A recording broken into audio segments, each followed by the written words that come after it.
The Arizona desert of 1877 held secrets that could get a person killed, and Margaret Hayes kept one of the deadliest.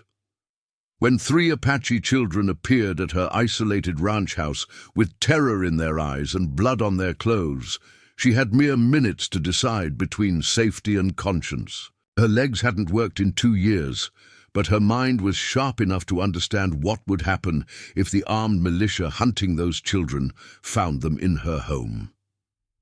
By dawn, 75 Apache warriors would surround her property, and Margaret would discover that mercy extended in darkness carries consequences far beyond anything she could have imagined. Before we jump back in, tell us where you're tuning in from, and if this story touches you, make sure you're subscribed, because tomorrow I've saved something extra special for you. Margaret Hayes had learned to measure time differently after the accident. Not in hours or days, but in the distance between her bed and the kitchen table, between the front window and the water pump, between what her body could do and what her will demanded of it. The ranch house sat alone in a valley 20 miles east of Tucson, surrounded by scrub brush and Joshua trees that cast strange shadows across the red earth. Her late husband, Thomas Hayes, had chosen this location for its isolation and the small spring that provided reliable water in a landscape where most streams ran dry by June. He'd built the house himself, solid adobe walls 2 feet thick, designed to keep out both the brutal summer heat and the occasional winter cold that swept down from the mountains. Thomas had been dead for 3 years now. A riding accident in the arroyos north of the property had left Margaret a widow at 31. But it was her own accident, occurring just 6 months after his death, that had truly transformed her life. The fall from the loft while repairing the roof had shattered her lower spine, leaving her legs useless and her independence in ruins. Most women in her situation would have returned east to live with family.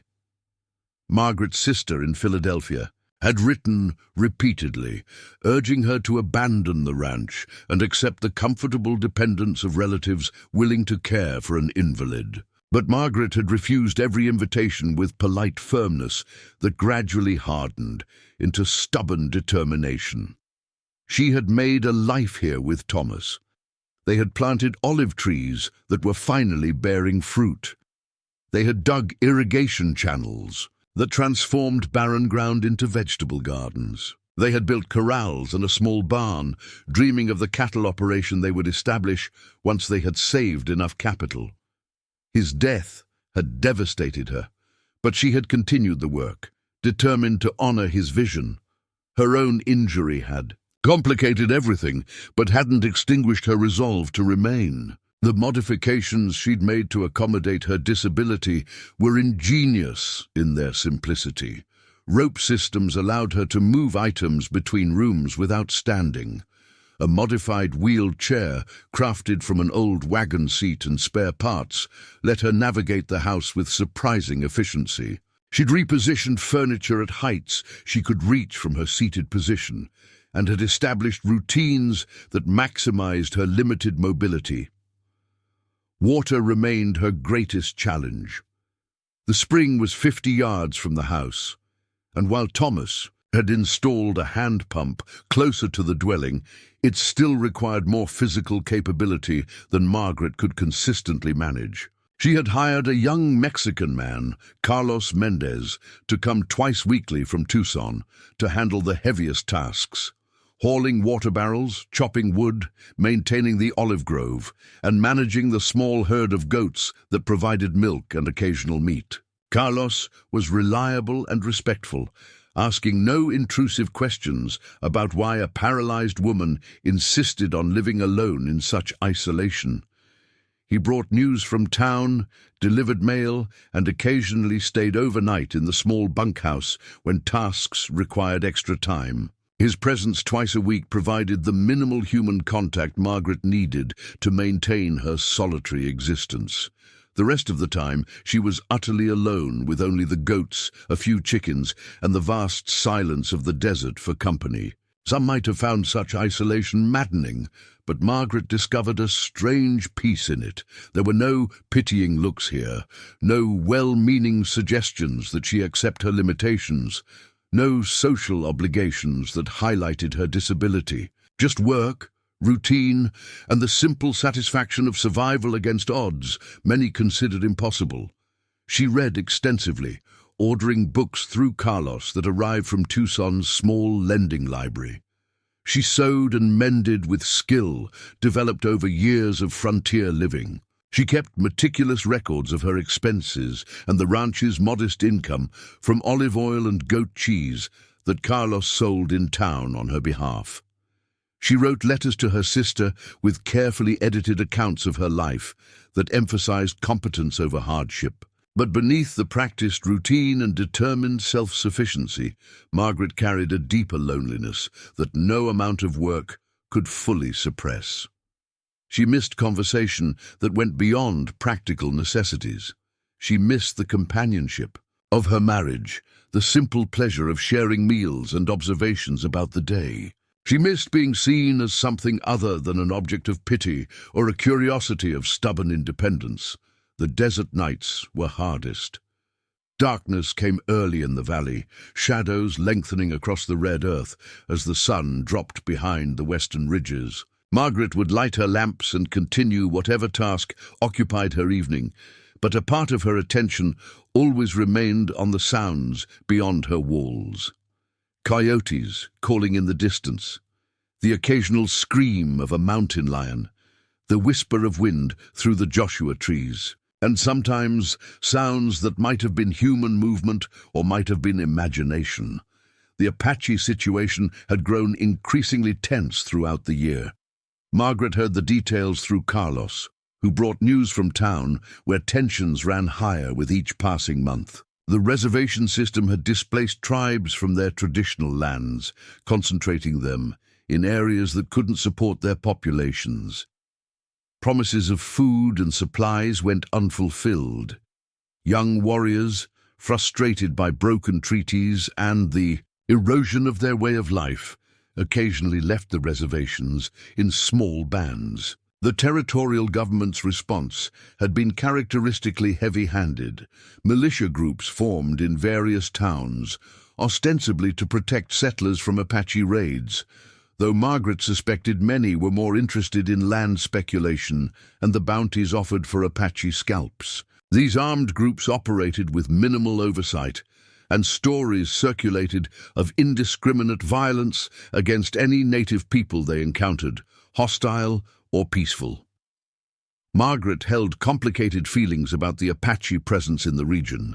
Thomas had been pragmatic about native populations, believing that peaceful coexistence was possible if treaties were honored and boundaries respected.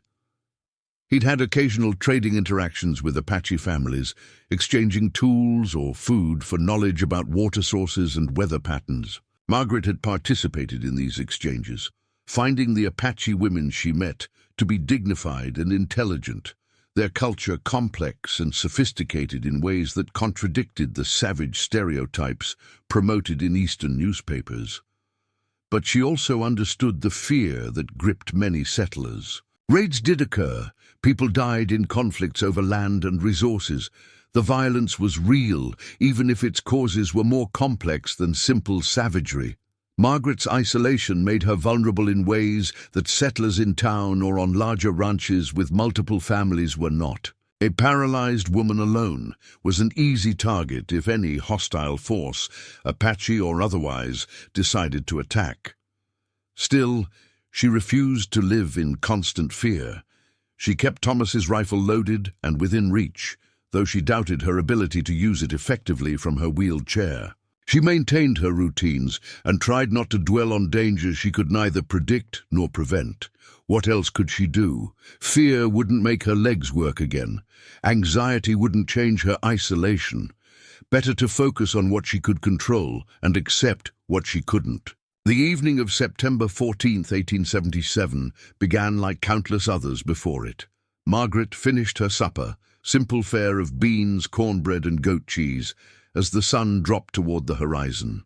She moved to her usual spot by the window where She could watch the desert transform in the golden light, the reds and browns of the landscape intensifying before darkness claimed them entirely. Carlos had been there that morning, completing his usual tasks, and mentioning that he'd heard increased military activity north of Tucson. A cavalry unit was reportedly tracking a small Apache band that had left the reservation, though details were scarce. Margaret had filed the information away without particular alarm. Such reports were common, and the desert was vast. The chances of any conflict occurring near her isolated ranch seemed remote. She was reading by lamp. The knock came again, more urgent this time, accompanied by a voice. Her child's voice, speaking rapidly in Apache. Margaret understood none of the words, but the tone conveyed unmistakable desperation. She hesitated, every instinct warning her that opening her door to unknown visitors in the darkness was foolish, potentially deadly. But something about that child's voice, the fear in it, compelled her forward. She wheeled herself to the door, rifle across her lap, and called out in English, "Who's there? What do you want?" A different voice responded, older but still young, also speaking Apache. Then haltingly, in heavily accented English, "Please help, children." Margaret's hand trembled as she reached for the door latch. This was madness. She should refuse, should wait until morning, should protect herself first. But even as these thoughts formed, she was lifting the latch, pulling the heavy door inward. 3 faces stared at her from the darkness. 2 girls and a boy, none older than perhaps 12, their clothing torn and dusty, their faces marked with scratches, and on the boy, a deeper cut across his shoulder that had bled through his shirt. The oldest girl held the boy upright, supporting his weight, while the youngest girl clutched the older one's dress with both hands. Her eyes huge with terror. For a frozen moment, Margaret and the children simply stared at each other, both sides clearly surprised by what they saw. The children had obviously expected someone different, someone mobile and capable. Margaret could see the uncertainty flash across the older girl's face as she registered the wheeled chair and understood the limitation it represented.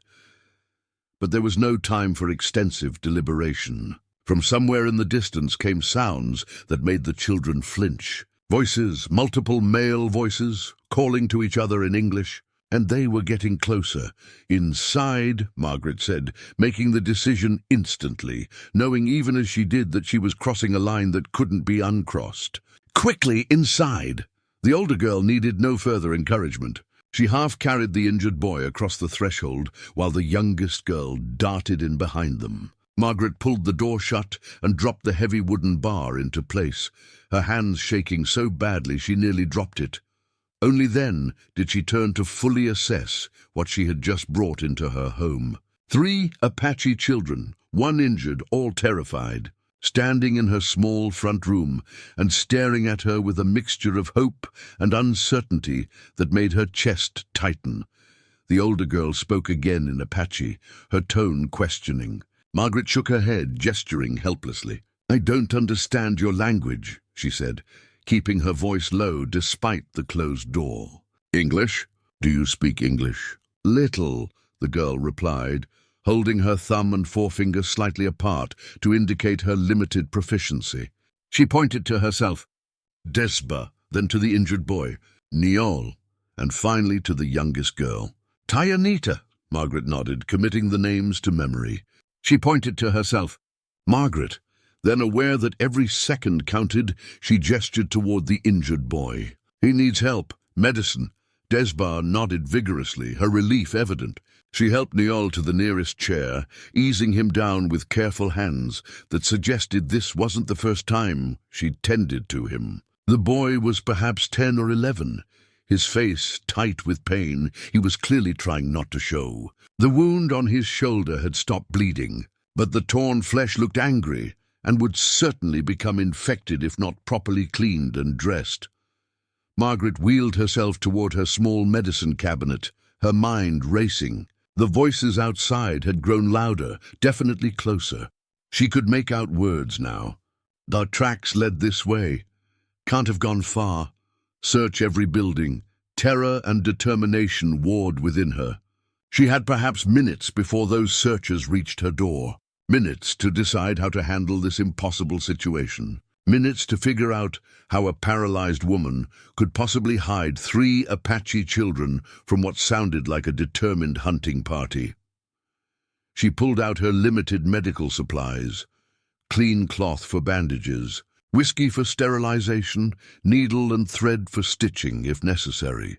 The jar of honey she used for treating infections. Her hands moved with practiced efficiency despite her racing pulse. Muscle memory from years of treating minor injuries on an isolated ranch taking over. "We need to hide you," she said urgently, looking at Desba. "Men are coming." "Bad men, they must not find you here." Desba's eyes widened with understanding and renewed fear. She spoke rapidly in Apache to the other children, who immediately looked around the small house as if searching for hiding places themselves. Margaret's mind worked furiously. The house had no cellar, no secret rooms. The small loft where she'd fallen and injured herself was accessible only by ladder, impossible for her to reach, but potentially dangerous if the children were trapped there. The bedroom offered no real concealment. The kitchen had nowhere to hide 3 people. Her eyes fell on the large storage trunk at the foot of her bed, visible through the open bedroom door. It had held Thomas's belongings, which she'd finally packed away the year after his death. She'd kept only a few of his most meaningful possessions, storing the rest for potential future need. The trunk was large, built to accommodate a tall man's clothing. It might just possibly hold 3 small children if they squeezed together. "There," she said, pointing toward the bedroom. "The trunk. Can you fit?" Desba followed her gesture, assessed the trunk's size, and nodded quickly. She spoke to the other children, who immediately moved toward the bedroom, despite Niol's obvious pain. Margaret wheeled herself after them, opening the trunk and quickly removing the few remaining items. Preparing and narrating this story took us a lot of time, so if you are enjoying it, subscribe to our channel. It means a lot to us. Now back to the story. "Inside," she urged. "Quietly. Don't make any sound no matter what you hear." The children climbed into the trunk with surprising speed. Niol gritting his teeth against the pain as his sisters helped him fold his injured body into the confined space. They were small enough, malnourished enough, that they fit with room to spare. Tayanita, the youngest, looked up at Margaret with absolute trust that made her heart clench. "I'll keep you safe," Margaret whispered, though she had no idea if she could keep that promise. "Stay silent." She lowered the trunk lid slowly, leaving it slightly ajar to ensure they had air, then covered it with a quilt to disguise the gap. She wheeled herself back to the main room, looking around with fresh eyes. The medicine supplies she'd gathered sat on the table. Blood drops marked the floor where Niol had stood. Evidence of her unexpected visitors was everywhere for anyone who looked carefully. Margaret grabbed a cloth and quickly wiped the blood drops, then returned the medical supplies to their cabinet. She repositioned her chair by the window where she'd been sitting before the knock came, picked up her forgotten book, and tried to compose herself as the voices outside grew loud enough to be clearly heard just beyond her walls. Light in that house. Someone's there. Could be where they're hiding. Let's check it out. Careful. Could be armed. Heavy footsteps approached her door. Margaret's heart hammered so hard she thought it might be audible. She gripped her book with trembling hands, trying to appear like exactly what she should be, a woman reading peacefully on an ordinary evening. Disturbed by unexpected visitors, the pounding on her door, when it came, was aggressive enough to rattle the frame. A man's voice, rough and demanding, called out, "Open up! Militia business." Margaret drew a deep breath, called upon everyone. When she finally trusted her voice, she wheeled herself back to the bedroom. "They're gone," she called softly. "You can come out now." She heard movement inside the trunk, then carefully lifted the lid. 3 pairs of eyes stared up at her, wide with fear, but also with a dawning hope that made Margaret's chest tighten. The children unfolded themselves slowly, cramped from their confinement. Niol grimacing as movement aggravated his injury. Desba spoke urgently in Apache, gesturing toward the door and the departed men, her tone clearly questioning. Margaret understood the gist even without knowing the language. Why had the white woman protected them? What happened now? "You're safe," Margaret said, though she had no idea if that was true. "For now, you're safe." She gestured toward Neil's shoulder. "But we need to treat that wound before infection sets in. Come to the kitchen. I have medical supplies." The older girl helped her brother to the kitchen table while Tianita clung close, her small hand gripping her sister's dress. Margaret gathered her supplies again, this time without the frantic urgency that had marked her earlier attempt. She lit additional lamps, needing good light for what she had to do. Desba helped Niol remove his torn shirt, revealing the full extent of the injury. The wound was a deep slash, clearly made by a blade rather than a bullet, running from his shoulder partway down his upper arm. The edges were ragged and already showing signs of inflammation. Margaret cleaned her hands as thoroughly as possible, then soaked a cloth in whiskey. "This will hurt," she warned, looking at the boy. He met her eyes and gave a single sharp nod of understanding and permission. The cleaning process was brutal. Niol's face went white and sweat beaded on his forehead, but he made no sound beyond sharp intakes of breath. His sisters stood on either side, Desba holding his good hand, while Tianita whispered what sounded like prayers or encouragement in Apache. Once the wound was clean, Margaret could see it would require stitches. She'd done such work before on ranch injuries, both on Thomas and occasionally on herself, but never on a child. Her hands trembled slightly as she threaded the needle. "I need you to hold very still," she told Neil, demonstrating stillness with her own posture. "This will hurt worse than the cleaning, but it's necessary to close the wound properly," Desba translated quietly, and Neil nodded again. Margaret positioned herself as best she could from her seated position and began the delicate work of pulling torn flesh together. The boy's stoicism was remarkable. He never cried out, never pulled away, simply endured with a dignity that humbled her. When she finally tied off the last stitch and bandaged the wound securely, Margaret sat back with a profound sense of relief. "Done," she said softly. "You were very brave." Desba spoke to her brother in Apache, her tone proud and reassuring. Then she turned to Margaret and attempted English again. "Thank you, you kind. Save us." Margaret shook her head. "I haven't saved anyone yet. Those men will be back, or others like them. We need to figure out what to do with you three." Even as she spoke, exhaustion was settling over her. The adrenaline that had sustained her through the searcher's visit was fading, leaving her drained and shaky. She glanced at the darkness beyond her windows. How long until dawn? 4 hours? 5? The children were clearly exhausted as well. Tianita could barely keep her eyes open, swaying where she stood. Niol's face had gone from white to grey, pain and blood loss taking their toll now that the immediate crisis had passed. Even Desba showed signs of the strain she'd been under, her shoulders sagging despite her efforts to remain alert. "You need rest," Margaret said, making the decision. "All of you! Sleep for a few hours. We'll figure out the next steps at first light." She gestured toward her bedroom, the only private space available. The children hesitated, clearly uncertain about accepting such hospitality from a stranger who was technically their enemy by virtue of her race. "Please," Margaret added, "you'll be safe here tonight. I'll give you my word." Something in her tone must have convinced Desba, who spoke to her siblings and then nodded acceptance. Margaret wheeled herself aside as the 3 children moved into her bedroom. She watched them settle onto her bed, Tianita in the middle with her older siblings flanking her protectively. Their bodies curled together in a way that spoke of long practice seeking warmth and security from each other. Within minutes, all 3 were asleep, their breathing evening out into the deep rhythms of exhaustion finally released. Margaret remained in the doorway, studying their faces in the lamplight. So young, so vulnerable, and so utterly dependent now on decisions she would make. She thought of Vernon Garrett and his militia, of the tracks they'd found leading west. Had the children deliberately created a false trail before doubling back to her door? Or had someone else passed by coincidentally, providing accidental misdirection? Either way, the reprieve would be temporary. Systematic searchers would eventually work their way back to her ranch house. Margaret wheeled herself to the front window and extinguished all but one lamp, letting darkness reclaim her house while she kept watch. The desert night stretched before her, vast and full of shadows that might have been threats or might have been nothing. In the distance, a coyote called and was answered by another.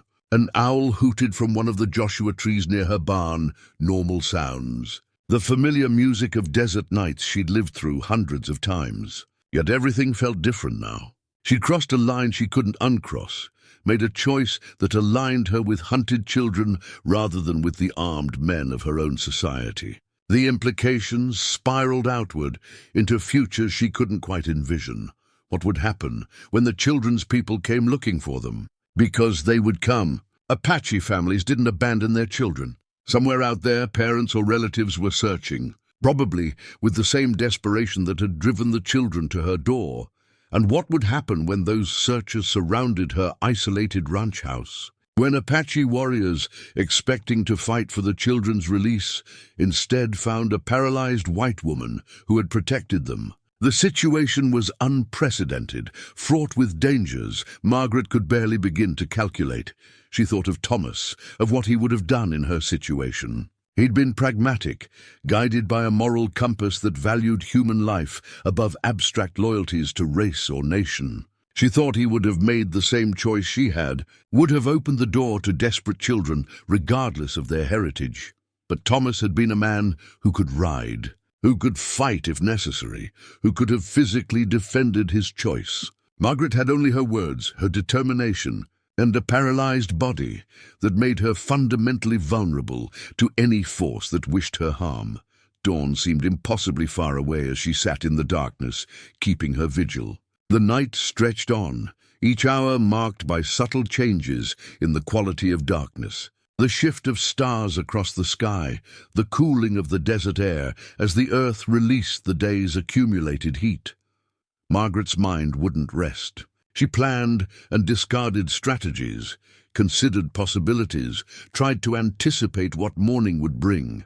Would the militia return? Would the children's people find them? Would she face armed confrontation from one side or both? How did one navigate between opposing forces when violence seemed the only language either side understood? She thought about Carlos, due to return in 2 days. What would she tell him? Could she trust him to keep her secret? The young man had always been reliable, but this situation went far beyond the normal bounds of employment. Involving him would place him at risk she had no right to impose. No, she decided. She would face whatever came alone, without dragging others into consequences she had chosen for herself. The first hints of dawn were just beginning to pale the eastern horizon when Margaret heard it. Not the voices of returning searchers or the sound of approaching horses. Something else. Something that made her blood run cold even as she struggled to identify it. Silence.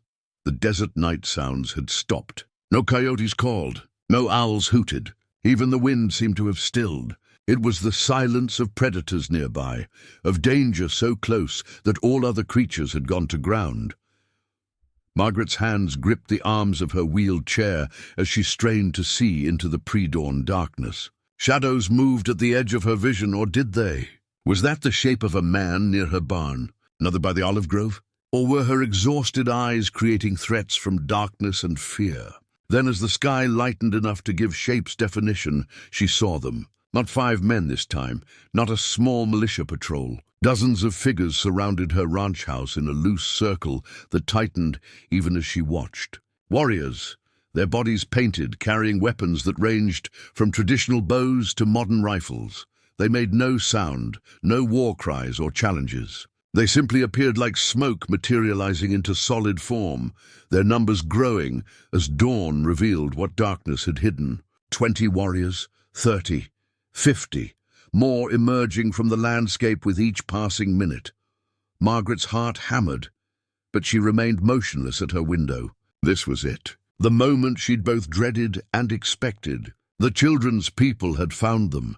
Margaret understood that any sudden movement could be interpreted as a threat.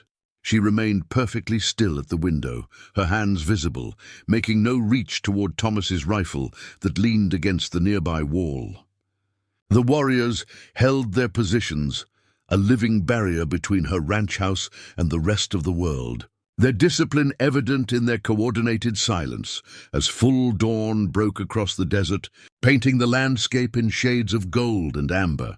One figure detached from the surrounding circle. He moved with the bearing of someone accustomed to command, his approach deliberate and unhurried. He was older than most of the warriors, perhaps 50, with silver threading through his long hair and a face marked by both weather and experience. Unlike the younger men, he carried no rifle, only a traditional lance decorated with feathers and what appeared to be symbolic markings. He stopped 20 feet from her door and called out in heavily accented but clear English, "Woman of the house, we speak, no weapons. You come." Margaret's mind raced through her limited options. She could refuse, barricade herself inside with the children, and hope that somehow help would arrive before the warriors forced entry. The futility of that plan was obvious. She could send the children out and hope their people would simply take them and leave her unharmed. But something told her the situation had moved beyond such simple resolutions, or she could do what the warrior requested, face them directly despite her vulnerability. Despite having no leverage beyond the moral weight of her actions, she wheeled herself to the door, lifted the bar with hands that trembled only slightly and pulled it open. The morning air was cool on her face as she maneuvered her chair across the threshold, leaving the protection of her walls to confront an impossible situation.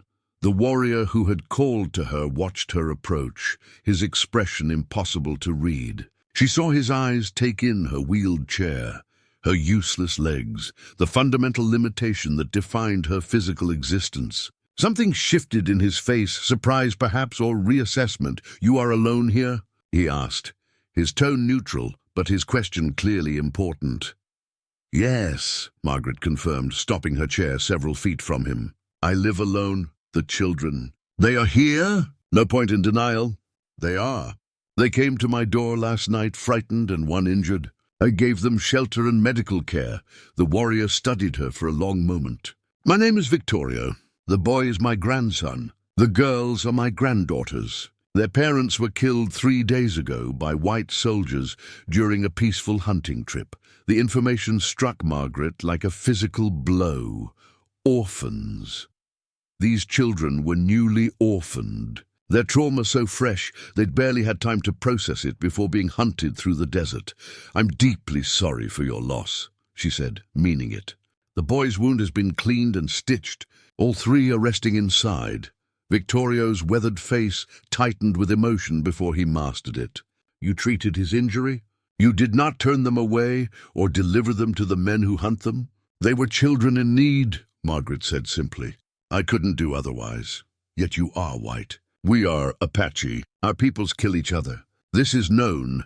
His tone wasn't accusatory, merely stating observed fact. "Not all killing is necessary," Margaret replied. "And not all people choose to participate in it." Victorio gestured toward the warriors surrounding the ranch. "Last night militia came here. We watched from the hills. They searched. You told them nothing. So they'd been there all along, close enough to intervene if she'd betrayed the children, close enough to witness her choice." The realization sent a chill through her, but also clarified the situation. This confrontation had been inevitable from the moment she opened her door to 3 desperate faces in the darkness. "I told them I'd seen nothing," Margaret confirmed. "They searched and found nothing. They left following false tracks. Why?" The single word carried the weight of genuine puzzlement. "You risk much. White men will call you traitor. They may harm you.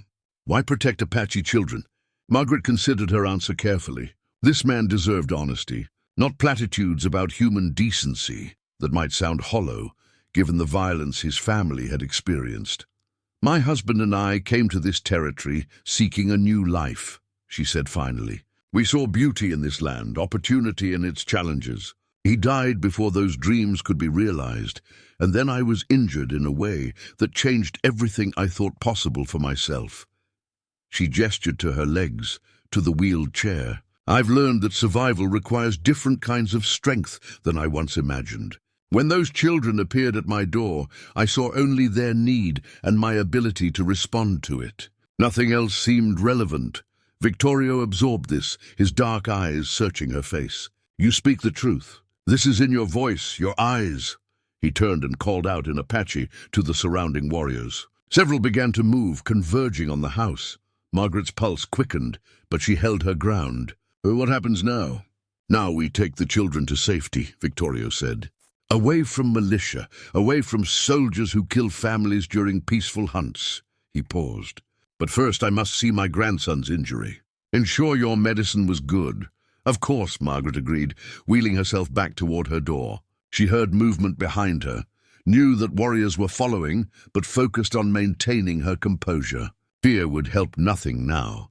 Inside, the three children were awake, drawn from sleep by the voices outside.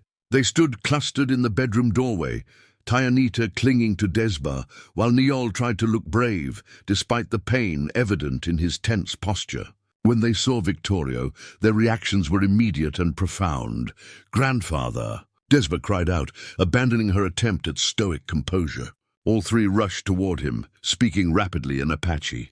Their voices overlapping with urgency and relief, Victorio embraced them, his weathered face transforming with an emotion so raw that Margaret had to look away, feeling like an intruder on an intensely private moment. The warrior who had approached her door with such controlled discipline became simply a grandfather, reunited with endangered children. His relief and love evident in every gesture. The reunion continued for several minutes. Words flowing in Apache too rapid for Margaret to hope to understand, even if she knew the language. Other warriors had entered the house, young men whose faces showed the same transformation from tactical alertness to familial joy as they recognized the children. Finally, Victorio turned his attention to Niol's shoulder. He carefully unwrapped the bandage Margaret had applied, examining the stitched wound with the knowledge of someone who had seen and treated many injuries. He spoke quietly in Apache to his grandson, then looked at Margaret. Your medicine is good. The wound is clean, properly closed. He will heal. The simple statement carried approval that meant more than elaborate praise might have. I'm glad, Margaret said. He was very brave during the treatment. Victorio translated this for Niol, who straightened slightly despite his injury, pride evident in his young face. The grandfather spoke again in Apache, longer this time, his tone serious. The children listened intently, occasionally glancing at Margaret. I tell them what you did for them, Victorio explained. How you risked yourself to protect them from militia. How you gave medicine and safety when they had nowhere else to go. He paused. Among Apache people, such actions create sacred obligation. Life debt that must be honored. Margaret shook her head. I don't need repayment. I'm just glad they're safe now. What you need and what honor requires are different matters, Victorio said firmly. You have shown great courage. This will be remembered. He gestured to the warriors filling her small house. We must leave soon. Militia will return when they lose the false trail. Not safe for you if they find Apache here. I understand, Margaret said, though part of her felt oddly bereft at the thought of the children leaving. In less than 12 hours, they'd become her responsibility, her purpose. Their departure would return her to the solitude she'd claimed to prefer. Victorio seemed to sense something in her thoughts. You will be alone again. This is dangerous. Militia knows children came this direction. They may suspect you helped them. I'll manage, Margaret said, using the same phrase she'd employed countless times to deflect concerns about her solitary existence. I always have. The old warrior studied her with those penetrating dark eyes. I think you speak the truth.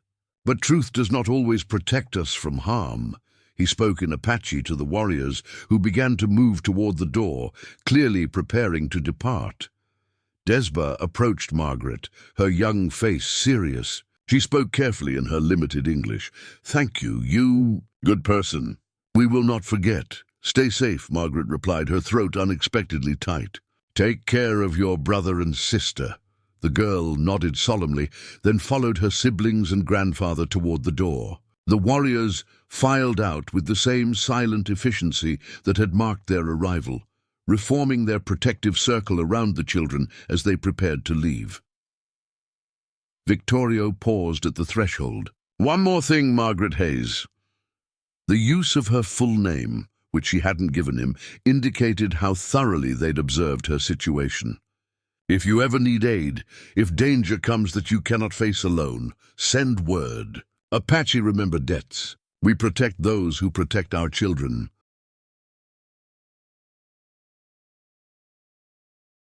Before Margaret could respond, he was gone, moving with surprising speed for a man his age. She wheeled herself to the doorway and watched as the entire group melted back into the desert landscape, their movement coordinated and purposeful. Within minutes, they had vanished as completely as if they'd never been there, leaving only disturbed earth and trampled brush as evidence of their presence. Margaret remained in her doorway as the sun climbed higher, warming the desert air. The silence that had preceded the warrior's appearance now returned, but it felt different. Not threatening, but somehow protective, as if the land itself had witnessed what transpired and approved. She was still sitting there, lost in thought, when she heard the sound of an approaching horse. Her heart seized, thinking the militia had returned, but the relaxed pace suggested a single casual rider rather than armed searchers. Within minutes, Carlos appeared around the bend in the track leading to her ranch. His familiar slouch hat and faded work clothes immediately recognizable. He reined in sharply when he saw her sitting outside so early, concern crossing his face. "Señora Margaret, is everything all right? You were usually not outside at dawn." Margaret made a split-second decision about how much to tell him. Carlos was trustworthy, had been nothing but loyal and discreet in all their interactions. But involving him in what had happened would burden him with dangerous knowledge. "I had an unusual night," she said carefully. "Some visitors, but everything's resolved now." Carlos dismounted, studying the ground around her house with the practiced eye of someone who'd spent his life reading desert signs. His expression shifted as he noted the many tracks, the evidence of numerous people having been present. His eyes moved from the disturbed earth to her face. "Signora," he said quietly, "there were many people here. Recently. It wasn't a question." Margaret held his gaze. "Yes, but as I said, everything's resolved. There's no danger now." The young man continued to study the tracks, then looked toward the hills where the warriors had disappeared. Understanding dawned in his face, followed by something like awe. "Apache," he breathed. "Apache were here. Many warriors." "Carlos," Margaret began, but he interrupted. "And you are unharmed. You sit here calmly as if nothing extraordinary happened." He shook his head slowly. "Señora, do you understand how impossible this is? Apache warriors do not come in force to white ranches and leave the inhabitants alive. They came for their children," Margaret said, deciding he deserved at least that much truth. 3 children who needed help. I gave them shelter, and their people came to retrieve them safely." "That's all." "That is not all," Carlos countered, his voice rising slightly. "Do you know what militia will say if they learn Apache were here? They will accuse you of collaboration, of treason." He gestured toward Tucson. "Even in town there are those who would use such knowledge against you." "Then we won't tell them," Margaret said firmly. "You saw nothing unusual." "I had a quiet night. That's the story we tell if anyone asks." Carlos looked torn, clearly struggling with the implications of what he'd discovered. Finally, he nodded slowly. "Si, señora. I saw nothing, but—" He hesitated. "You must be more careful. These are dangerous times. Choosing sides, even for good reasons, can have terrible consequences." "I didn't choose a side," Margaret said. "I chose to help children who needed it. There's a difference." "Perhaps," Carlos said, though his tone suggested doubt. "But others may not see such distinctions." He glanced at the trampled earth again. "Let me remove these tracks at least. Make it less obvious that many people were here." Margaret started to protest, then recognized the wisdom of his suggestion. Evidence of the warrior's presence would raise questions she couldn't safely answer if other visitors arrived. "Thank you, Carlos. That would be helpful."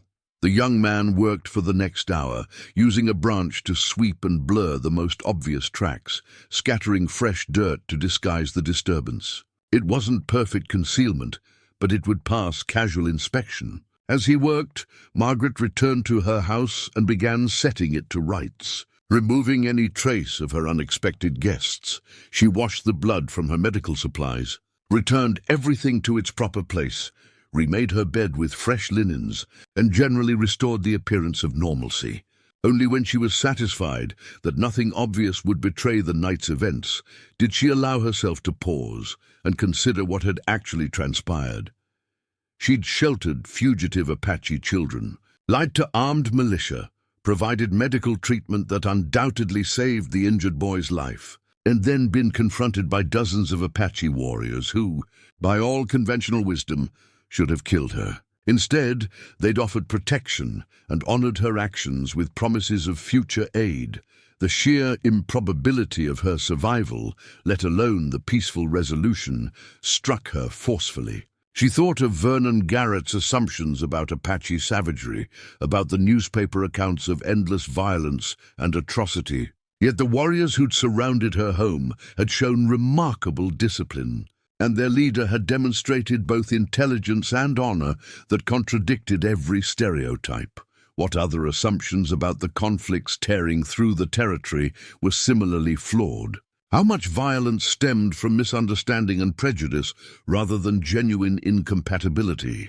These were dangerous thoughts, the kind that could get a person ostracized from their own community. Margaret had already placed herself at risk by her actions. Giving voice to doubts about the fundamental rightness of her society's approach to native populations would compound that danger immeasurably. Yet she couldn't unknow what she'd experienced, couldn't pretend that the warriors had been the mindless savages of popular imagination when she'd witnessed their controlled discipline and their leaders' measured wisdom. Couldn't forget the love in Victorio's face as he embraced his orphaned grandchildren. A love identical to what any white grandfather might show. Carlos finished his work and returned to the house, accepting the water she offered. "It is done," he said. "Not perfect, but good enough." He studied her face. "Senora, you look very tired. You should rest." Margaret realized he was right. The sleepless night, the sustained fear, and the emotional intensity of the morning had depleted her completely. "I will," she promised. "After you finish your regular work, I will be quick today," Carlos assured her, "and I will remain alert. If I see militia returning, I will warn you immediately." His loyalty touched her. "Thank you, Carlos, for everything." He nodded and headed out to tend to his usual tasks, leaving Margaret alone with her thoughts. She wheeled herself to the window that overlooked the desert to the north, toward the hills where the warriors had disappeared with the children. Somewhere out there, Desba, Neol, and Tayanita were being carried to safety, surrounded by family and warriors who would protect them. The image brought Margaret unexpected comfort. Whatever dangers she might face for her choices, at least those 3 children would live. Their parents' deaths wouldn't be compounded by their own. It had to be enough. Because the alternative, choosing safety over compassion, choosing tribal loyalty over human need, was something Margaret couldn't have lived with. The morning sun climbed higher, burning away the last coolness of dawn. Margaret remained at her window, keeping watch over a landscape that now held secrets she would carry alone. The normal rhythms of her solitary life would resume, but something fundamental had shifted. She'd proven to herself that even limited by her paralyzed body, she could still make choices that mattered, could still affect the world beyond her isolated ranch. What she couldn't yet know was that her choices had set in motion consequences that would ripple far beyond this single morning, connecting her to forces and futures she couldn't begin to imagine. 3 weeks passed before Margaret fully understood the consequences of that dawn encounter. The immediate aftermath had been deceptively quiet. Carlos completed his work and departed without further comment on what he'd witnessed. No militia patrols returned to her ranch. The desert resumed its familiar rhythms of heat and silence, and Margaret fell back into routines that had sustained her through 2 years of solitary living. But the territorial newspaper Carlos brought on his next visit shattered any illusion of normalcy.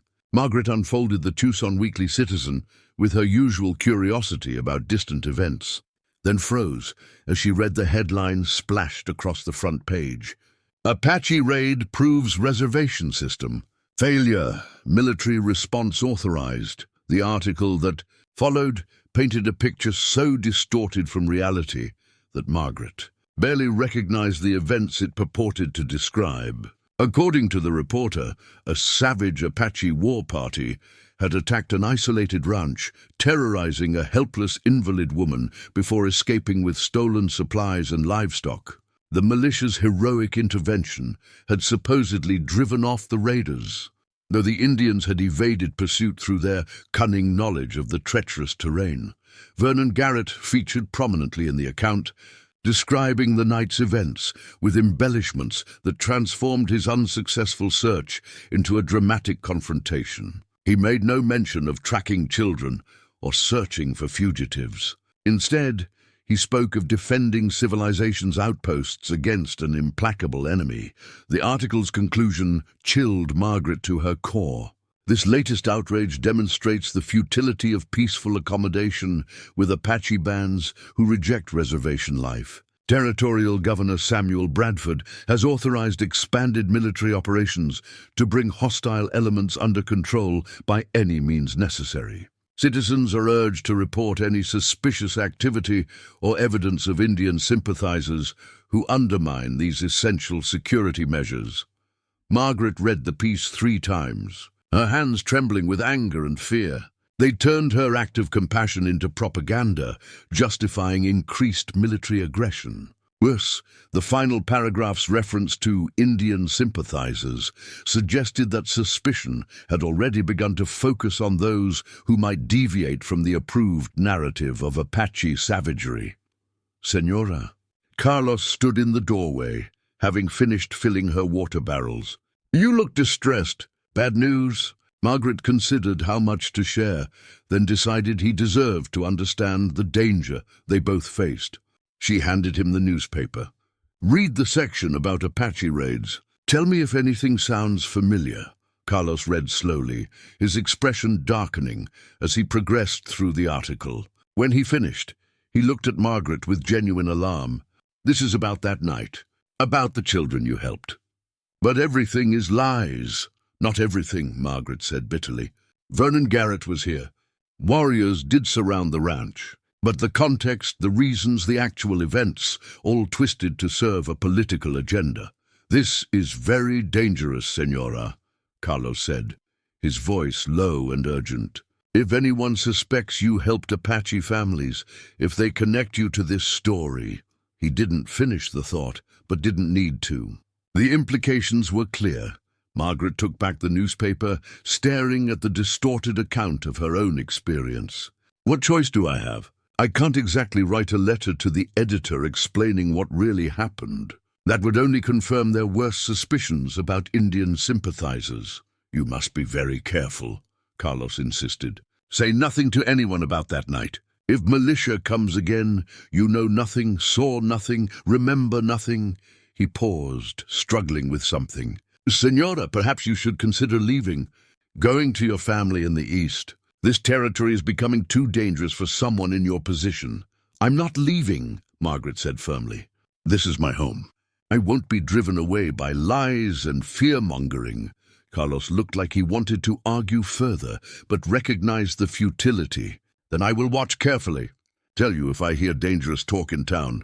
But please, Senora, do not draw attention to yourself. These are not times for standing out. After he left, Margaret sat alone with the newspaper, rereading the article and noting every detail that could be used to identify her as the helpless invalid woman mentioned. The geographic description was vague enough, referring only to an isolated ranch east of Tucson. No name was given, suggesting either that Garrett hadn't learned it or had deliberately withheld it for some reason. But anyone with knowledge of the area's ranches and their inhabitants could easily narrow down the possibilities. How many paralyzed women lived alone on isolated homesteads?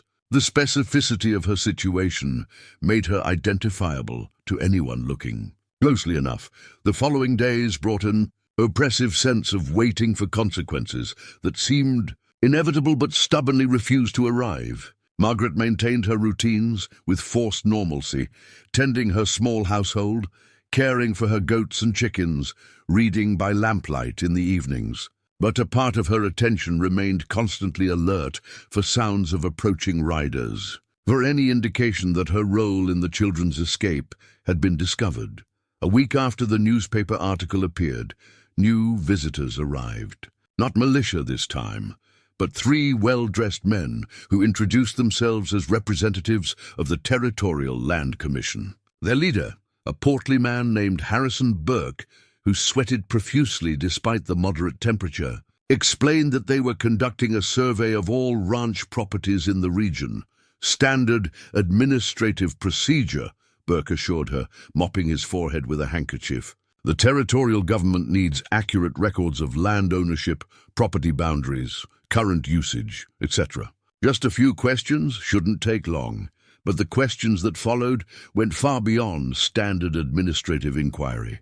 How long had she lived alone? Did she receive many visitors? Had she observed any unusual activity in the area? Were her hired hands reliable, or had she experienced problems with employee loyalty? The interrogation was subtle but unmistakable. Margaret answered carefully, providing minimal information while maintaining an appearance of cooperation. Yes, she lived alone since her husband's death and subsequent injury. No, she received few visitors due to her isolation. No, she'd observed nothing unusual. Yes, her hired man was completely reliable and trustworthy. Burke pressed harder on the question of visitors. You see, Mrs. Hayes, Margaret corrected firmly. Of course, my apologies. Mrs. Hayes, we've received reports of Apache activity in this vicinity. Naturally, we're concerned about the safety of isolated settlers, particularly those in vulnerable circumstances, such as yourself. His tone dripped with insincere concern. If you've had any contact with hostile elements, any threats or demands, you can speak freely. The territorial government offers protection to loyal citizens. The implication was clear. Confess collaboration now or face harsher consequences later when evidence inevitably emerged. Margaret met his gaze with practiced blandness. I've had no contact with anyone I'd describe as hostile elements. The only threatening presence I've encountered recently was the militia who searched my property at night without warning. That was quite frightening for a woman alone. Burke's eyes narrowed slightly. Ah, yes, the militia patrol led by Vernon Garrett. They were pursuing Apache fugitives in this area, I believe. They searched your property. Thoroughly, Margaret confirmed. They found nothing because there was nothing to find. I was reading that evening, as I do most evenings. I neither saw nor heard anything unusual before they arrived, and you didn't resent this intrusion. Some might have taken offense at such a search.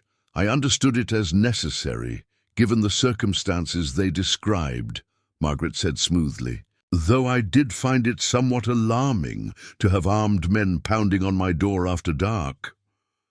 The interrogation continued for another 20 minutes. Burke circling back repeatedly to questions about visitors and unusual observations, clearly hoping she would contradict herself or reveal some incriminating detail. Margaret maintained her composure throughout, providing consistent responses that acknowledged the militia's search while offering no information about what had preceded or followed it. Finally, Burke seemed to recognize he would extract nothing useful. He made notes on his papers with exaggerated care, then looked at Margaret with an expression that mixed frustration with something darker. You're quite isolated out here, Mrs. Hayes. A woman in your condition, without family nearby, without the physical capability to defend yourself if threatened. Have you considered relocating to town? The territorial government maintains a facility for indigent citizens that might better suit your circumstances. The suggestion of institutionalization, couched in concern, carried an unmistakable threat. Margaret felt her stomach tighten, but kept her voice steady. I'm neither indigent nor in need of institutional care, Mr. Burke. I manage my ranch successfully and have adequate resources for my needs. I appreciate your concern, but I'm quite content with my current situation. Of course, Burke said, though his tone suggested he found her contentment irrelevant. Well, should circumstances change, should you find yourself in need of assistance or protection, the territorial government stands ready to help. He gathered his papers and gestured to his companions. Thank you for your cooperation, Mrs. Hayes. We'll be in touch if we require any additional information. Margaret watched them depart with profound relief, but also with growing certainty that the interrogation had been about much more than land surveys. So, that evening, as Margaret sat with her familiar book Unseeing in her lap, she contemplated her shrinking options. She could maintain her current course, denying everything and hoping insufficient evidence existed to prove her assistance to the children. She could flee, abandoning her ranch and her independence to seek safety elsewhere. Or she could somehow find a way to expose the lies being told, though such action would certainly confirm suspicions about her loyalties. None of the options offered safety. All carried profound risks. Margaret had learned through her injury that life rarely presented perfect choices, only decisions between various degrees of difficulty. The question was which difficulty she could live with. Her contemplation was interrupted by an unusual sound from outside. Not horses this time, but a different rhythm. Footsteps, light and careful, approaching her door with obvious stealth. Margaret's pulse quickened. Her visitors during the day had been threatening enough. What new danger approached in darkness? The knock, when it came, was soft and distinctive. 3 quick taps, pause, 2 more taps, pause, a single tap. The pattern repeated exactly, suggesting significance Margaret couldn't interpret. She wheeled herself toward the door, hesitating with her hand on the bar. "Who's there?" she called, keeping her voice low. A young male voice responded in heavily accented English. "Friend, Victorio Send. Must speak with you." Margaret's breath caught. An Apache messenger here at night, after territorial officials had interrogated her during the day. The timing seemed impossibly dangerous. Yet Victorio had promised protection, had spoken of honoring the life debt. Perhaps this visit was connected to that promise. She lifted the bar and opened the door carefully. A young warrior stood on her threshold, barely more than a boy, really, his face painted with subtle markings that would be invisible at any distance. He glanced quickly over his shoulder, confirming he hadn't been followed, then looked at Margaret with urgent intensity. "My name is Nietzsche," he said quietly. "I am nephew to Victorio. He sends a warning. White men ask questions about you. About the night you helped children. Danger comes, I'm aware," Margaret said. "Men from the territorial government were here today, asking about visitors and Apache activity." Nietzsche nodded grimly. "They suspect. Do not yet know for certain, but they suspect. Victorio says you must be prepared. May need to leave quickly if danger becomes too great. Leave and go where?" Margaret asked, the practicality of her situation asserting itself. "I can't simply disappear into the desert. I'm paralyzed, in case you haven't noticed. I require significant assistance just to survive." The young warrior looked uncomfortable, clearly struggling with how to address her disability. "Victorio knows this. He says, if you must flee, Apache people will help you. We have ways to move through territory that white soldiers cannot follow. We would bring you to safe places." The offer was so unexpected, so contrary to everything she'd been taught about Apache relations with whites, that Margaret found herself momentarily speechless. "Your grandfather would hide me? A white woman who can't walk? You protected his grandchildren when others would have betrayed them," Nietzsche said simply. "Life debt must be honored. If you need safety, Apache people provide it." Margaret struggled to process this information, to imagine herself dependent on Apache protection while being hunted by her own people. The inversion of expected relationships was so complete it felt surreal. "Tell Victorio I'm grateful," she said finally. "But I hope it won't come to that. I'm not ready to abandon my home based on suspicion alone." Nietzsche looked troubled. "Victorio says white woman's stubbornness can be dangerous. Pride makes poor shield against bullets." Despite the gravity of the situation, Margaret found herself smiling slightly. "Tell your uncle he's probably right. But also, tell him I understand the risks, and I'm choosing to stay for now." If circumstances change, if I truly need to flee, I'll remember his offer." The young warrior nodded, accepting her decision even if he didn't agree with it. "I will tell him. But I also tell you this, militia prepares large operation. Many soldiers, many Indian scouts. They plan to drive all Apache from this territory, force everyone to reservation, or kill those who resist. War is coming very soon. When it begins, being alone here will be very dangerous." The warning delivered, Nietzsche melted back into the darkness with the same silent efficiency his people had demonstrated before. Margaret stood in her doorway, staring into the night and trying to absorb everything she'd learned. War was coming. Large-scale military operations would sweep through the territory, treating any Apache presence as hostile, treating anyone who aided Apache as a traitor. Her isolated ranch sat squarely in the middle of the conflict zone, and she'd been offered protection by the very people her society considered savage enemies, while being threatened by the governmental representatives supposedly working for her welfare. The contradiction would have been darkly amusing if the stakes weren't so deadly serious. Margaret returned to her wheeled chair and sat in darkness, making no move to relight her extinguished lamp. Better to remain unseen, unnoticed, while she processed information that demanded difficult decisions. She thought of Thomas, of the dreams they'd shared for this land. She thought of her stubborn insistence on maintaining independence despite her injury. She thought of 3 frightened children seeking shelter in a storm, and how a single choice to show mercy had entangled her in conflicts she'd never sought. But she also thought of Victorio's face when he'd embraced his grandchildren, of the honor and discipline shown by warriors who could have killed her, but instead offered protection. She thought of the lies printed in newspapers that transformed desperate orphans into savage raiders, of political agendas that required dehumanizing an entire people to justify their displacement. Whatever decision she made, whatever path she chose, Margaret understood that neutrality was no longer possible. The simple act of opening her door to children in need had forced her to choose a side, whether she'd intended to or not. The question now wasn't whether she'd be swept up in the coming conflict, but whether she'd face it here in her home or elsewhere under Apache protection. Whether she'd maintain her carefully constructed independence or accept dependency on people her society had taught her to fear. Dawn was still hours away, but Margaret knew sleep would be impossible. She remained in her chair by the darkened window, keeping watch over a landscape that held both threats and unlikely allies, waiting to see what the coming day would bring.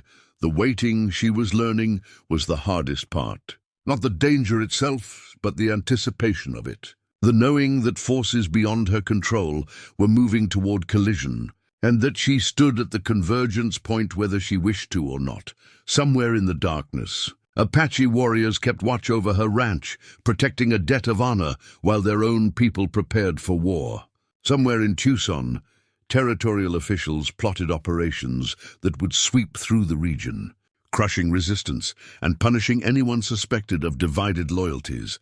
And somewhere between these opposing forces, a paralyzed woman sat alone in a wheeled chair, having inadvertently become a symbol of something neither side fully understood, the possibility that human compassion could transcend the tribal hatreds, tearing the territory apart. Whether that symbol would survive, the coming storm remained to be seen. The military operation began exactly 1 week after Nietzsche's midnight warning. Margaret heard it before she saw it, the rumble of supply wagons, the rhythmic thud of marching boots, the occasional shouted order carrying across the desert air. She wheeled herself to the window and watched as a column of at least 200 soldiers moved along the distant ridge, their blue uniforms stark against the red earth.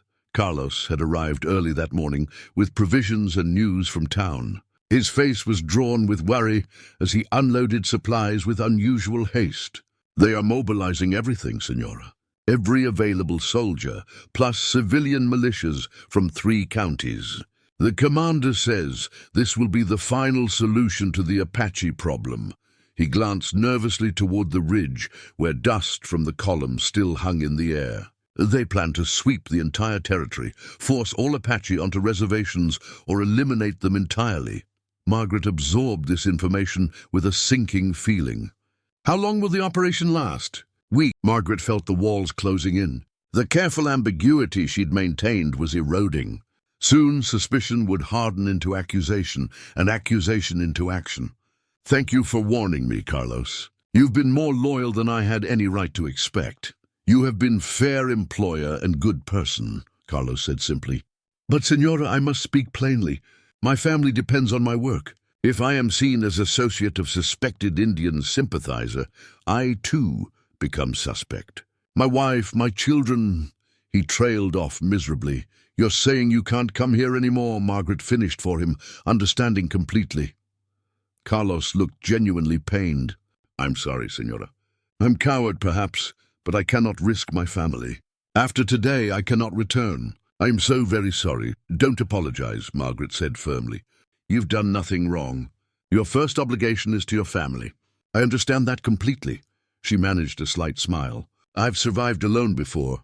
I'll manage. But as she watched Carlos complete his final tasks and ride away with obvious reluctance, Margaret wondered if she truly would manage. Without his twice-weekly assistance, her already limited self-sufficiency would be stretched to the breaking point. Water hauling, wood-cutting, animal care beyond her basic capabilities, all would become critical challenges. The next 3 days passed in isolated quiet that felt increasingly ominous. Margaret rationed her stored water carefully, fed her animals from dwindling supplies, and watched the horizon for signs of either approaching threats or unlikely salvation. The military column had moved beyond her immediate area, but smoke signals rose from distant points, suggesting active operations throughout the region. On the 4th morning, she woke to discover a bundle wrapped in hide sitting on her doorstep. No one had knocked. No sound had disturbed her light sleep. Yet there it was, silent evidence that someone had approached her house undetected during the night. Margaret maneuvered her chair through the doorway and retrieved the bundle. Inside, she found dried meat, cornmeal, medicinal herbs she recognized from her care of Neil's wound, and a folded piece of paper with careful English writing. You are watched. You are protected. When danger comes, light 3 fires. Apache eyes see. We come fast. Victorio's message crystallized both her situation and her options. The Apache were actively monitoring her safety, leaving supplies when she needed them, offering extraction if circumstances demanded it. But accepting such help would confirm every suspicion about her loyalties. Using the 3-fire signal would be an irrevocable declaration that she had chosen the Apache over her own people. Yet, what alternative remained? Stay here until territorial officials decided to act on their suspicions. Wait until an angry mob from Tucson decided frontier justice was preferable to official procedures. Hope that somehow the military operation would conclude without her forced removal or worse. Margaret brought the supplies inside and sat staring at Victorio's note. 3 fires. Such a simple signal, yet it represented a choice that would define the rest of her life, however long or short that might be. The decision was taken from her hands that very afternoon when 5 riders appeared on the track leading to her ranch. Not soldiers in uniform this time, but civilian militia wearing armbands that supposedly legitimized their authority. Margaret recognized Vernon Garrett among them, his presence confirming her worst suspicions about this visit's purpose. She positioned herself in the doorway, Thomas's rifle across her lap in clear view. Garrett dismounted slowly, his hands visible and empty, though his companions remained mounted with rifles ready. "Mrs. Hayes," he called from 20 feet away, "we need to talk. Official territorial business." "Then talk," Margaret replied, making no move to invite them closer. "I can hear you fine from here." Garrett's expression tightened with irritation at her lack of cooperation. "It's come to our attention that you may have information relevant to ongoing military operations against hostile Apache. We need you to come into Tucson for proper questioning." "I've been questioned already," Margaret said. by Mr. Burke and his associates. I told them everything I know, which amounts to nothing useful for your operations.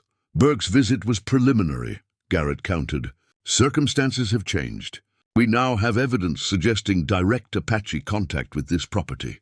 You'll need to answer more specific questions under more formal circumstances. What evidence? Margaret demanded. That's not something I'm at liberty to discuss in the field, Garrett said. You'll be informed during your official questioning. He gestured to the wagon one of his men was driving. We've brought transport suitable for your circumstances. Please gather whatever personal items you need for an extended stay in town. The euphemism was clear. This wasn't a request for voluntary questioning, but a forced removal disguised in polite language. Margaret's mind raced through her options. Compliance would mean imprisonment, whether they called it protective custody or official questioning. The interrogation would continue until she either falsely confessed to aid their propaganda needs or was simply disappeared as an inconvenient witness to truths they wanted suppressed. Resistance was impossible. 5 armed men against a paralyzed woman with a rifle she could barely aim from her seated position was no contest. They would simply take her, and any resistance would be used as further evidence of guilt. That left only one option. The signal. 3 fires. Apache rescue. Irrevocable choice. I need a few minutes to gather my things, Margaret said, keeping her voice steady. My personal items are scattered throughout the house. I'll need time to collect what's essential. Garrett looked suspicious, but nodded. You have 10 minutes. But we're watching Mrs. Hayes. No tricks. Margaret wheeled herself back inside, closing the door but not barring it. That would only increase their suspicion. Her hands shook as she moved through her small house, gathering not the personal items she'd mentioned, but materials for the signal Victorio had described. She had perhaps 5 minutes before Garrett's patience ran out. 5 minutes to start 3 fires visible from the hills, where Apache watchers supposedly maintained their vigil. 5 minutes to commit herself irrevocably to a path that would make her a fugitive from her own people. Her fireplace already held embers from that morning. She added kindling and dry wood, building it quickly to a flame that sent smoke up the chimney. On fire, she wheeled herself to the kitchen area where her small cooking stove sat. More kindling, more wood, the flames catching and growing. 2 fires. For the third, she grabbed a metal basin, dumped in cooking oil from her precious supplies, added cloth for wick material, and set it ablaze on the table near her front window. The flames leaped up and smoke began to fill her small house. What the hell are you doing in there? Garrett's shout came from outside, accompanied by the sound of running footsteps. Margaret wheeled herself back toward the door, coughing from the smoke that was rapidly becoming choking. The door burst open, and Garrett stormed in with 2 of his men. They stopped short at the sight of 3 separate fires burning, smoke billowing toward the ceiling and windows. Are you insane? Garrett roared. You're burning down your own house. Just making coffee, Margaret said with deliberate blandness, gesturing vaguely toward the kitchen stove. The fireplace was getting cold, and I needed light to see what I was packing. The excuse was transparently false, and Garrett's expression showed he knew it. But he was also clearly focused on the immediate problem of the fires. Put these out, now! His men rushed to comply, smothering the basin fire and damping down the stove. But the fireplace fire Margaret had built strong and hot, designed to produce maximum smoke before it could be easily extinguished. Thick, grey smoke poured from the chimney, a visible signal that would be seen for miles in the clear desert air. Had it been seen by the right eyes? Were Apache watchers in the hills even now observing her signal and preparing to respond? Or had she just destroyed her own house and ensured her arrest while achieving nothing? Garrett grabbed Margaret's chair roughly, spinning it to face him. What signal did you just send? Who are you trying to contact? No one, Margaret said, meeting his furious gaze. I'm a clumsy invalid who started too many fires while trying to prepare for travel. Arrest me for incompetence, if you like. You think I'm stupid? Garrett snarled. 3 fires all started within minutes. That's a signal and we both know it. Who's coming? How many? How soon? Before Margaret could respond, one of the men outside shouted urgently, "Garrett! Movement in the hills! Multiple positions!" The militia leader's face went white, then flushed dark red with fury. He leaned close to Margaret, his voice dropping to a threatening whisper. "Whatever you've done, whoever you've called, you've just signed your own death warrant. You're a traitor, Mrs. Hayes. When this is over, you'll hang for it." He straightened and shouted to his men, "Defensive positions! Watch the approaches! Anyone coming into rifle range, you shoot to kill." Minutes passed with agonizing slowness. The smoke from her chimney continued to rise, a beacon visible across the landscape. Margaret could see the distant hills where Knight had said watchers maintained their vigil, but no movement was visible from her position. Then one of Garrett's men fired his rifle, the sharp crack echoing across the desert. "There, in the rocks. I saw something move. Hold your fire unless you have a clear target," Garrett commanded, though his own rifle was now aimed toward the hills. More movement, definitely visible now even to Margaret's untrained eye. Figures moving with coordinated precision, advancing through terrain that offered concealment while steadily closing the distance. How many? She couldn't count, but it was more than a handful. "Many more. We're outnumbered," one of the militia members said, his voice cracking with fear. "Garrett, we should fall back to town, get reinforcements, and leave her here to join them openly." Garrett spat. "No, we hold position until—" He was interrupted by a voice calling from the rocks, speaking English with that familiar accented pattern. "White men, we do not want to fight. Release the woman to us, and you leave unharmed." Garrett's response was immediate and predictable. "The woman is under arrest for treason. She's going to Tucson for trial. You want her? You'll have to kill us first." "Then we kill you," the Apache voice responded with calm certainty. "You are 5. We are many. You cannot win, but you can live. Choose." Margaret could see the calculation in Garrett's face. His mission had been to bring her in for questioning, not to die fighting superior numbers in the middle of nowhere. But yielding to Apache demands would humiliate him, would prove the very collaboration he'd accused her of. Pride and practicality warred visibly in his expression. Finally, practicality won, though barely. "You men mount up," he ordered. "We're pulling back to regroup with military forces." "What about her?" one of his men asked, gesturing toward Margaret. "Let the savages have their traitor," Garrett said venomously. "When the army clears this region, we'll deal with her properly." He looked at Margaret with absolute hatred. "This isn't over, Mrs. Hayes. You'll answer for this betrayal. Count on it." The militia members mounted their horses and departed with undignified haste, leaving Margaret alone in her doorway with smoke still rising from her chimney. She watched them disappear down the track toward Tucson, then turned her attention to the rocks where Apache warriors had positioned themselves. Figures emerged from concealment, moving toward her house with weapons lowered but ready. Margaret counted at least 20 warriors, possibly more still hidden in the surrounding terrain. As they approached, she recognized Nietzsche among them, and behind him the commanding presence of Victorio himself. The old warrior approached her doorway, his weathered face grave. "You made the signal. This means you choose Apache protection over white society. I chose not to be arrested and disappeared by men who care nothing for truth," Margaret replied. "Whether that's the same as choosing Apache protection, I'm not sure." Victorio studied her for a long moment. "It is the same. You cannot go back now. Your own people will hunt you as traitor. Your only safety is with Apache people." He gestured toward the warriors. "We will take you to safe place, away from soldiers, away from militia. Place where you can live without fear." Margaret looked at her small house, at the ranch she and Thomas had built, at the independence she'd fought so hard to maintain after her injury. All of it was about to be abandoned, probably forever. The life she'd constructed through sheer stubborn determination was ending, replaced by something she couldn't yet imagine. "I'll need help," she said quietly. "I can't walk. I can't travel easily. I'll be nothing but a burden." "You protected our children when you could have betrayed them," Victorio said simply. "Now we protect you, Apache way. Honor requires it."